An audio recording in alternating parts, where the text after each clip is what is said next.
Delhi കലാപക്കേസിൽ UAPA ചുമത്തി arrest ചെയ്യപ്പെട്ട JNU വിദ്യാർത്ഥി നേതാക്കളായ ഉമർ ഖാലിദ്, ഷർജീൽ ഇമാം എന്നിവരുൾപ്പെടെ 9 പേരുടെ ജാമ്യാപേക്ഷ ഡൽഹി ഹൈക്കോടതി തള്ളി.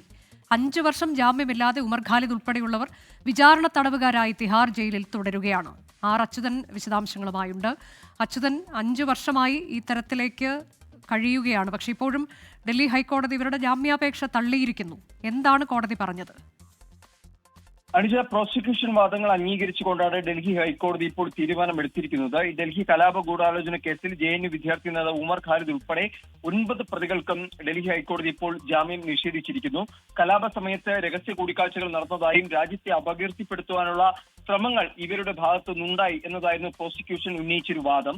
രാജ്യവിരുദ്ധ പ്രവർത്തനം നടത്തിയാൽ കോടതി കുറ്റവിമുക്തരാക്കുന്നതുവരെ ജയിലിൽ തുടരേണ്ടി വരും എന്നതും ഈ ജാമ്യാപേക്ഷ എതിർത്തുകൊണ്ട് പ്രോസിക്യൂഷൻ വാദം ഉന്നയിക്കുകയുണ്ട്. എന്നാൽ ഇത്തരത്തിൽ രഹസ്യ യോഗങ്ങൾ ചേർന്നിട്ടില്ലെന്നും വാട്സ്ആപ്പ് ഗ്രൂപ്പിൽ അംഗമായതിന്റെ പേരിൽ കുറ്റക്കാരനാകുമോ എന്നും പ്രോസിക്യൂഷൻ വാദത്തെ എതിർത്ത പ്രതിഭാഗം വാദിച്ചിരുന്നു. പക്ഷേ നിലവിൽ പ്രോസിക്യൂഷൻ വാദം ശരിവെച്ചുകൊണ്ടാണെങ്കിൽ അല്ലെങ്കിൽ അത് അംഗീകരിച്ചുകൊണ്ടാണ് ഡൽഹി ഹൈക്കോടതി ഇപ്പോൾ ഈ 9 പേർക്കും ജാമ്യം നിഷേധിച്ചിരിക്കുന്നത്. ഒപ്പം തന്നെ ഈ 2020 കലാപ ഗൂഢാലോചന കേസിൽ 5 വർഷമായാണ് വിചാരണ ഇല്ലാതെ ഈ പ്രതികൾ തുടരുന്ന സാഹചര്യമുള്ളത്. 2020 നടന്ന സംഭവത്തിൽ സെപ്റ്റംബർ 14 ഈ കലാപാഹ്വാന കേസിൽ അറസ്റ്റ് ചെയ്തത്.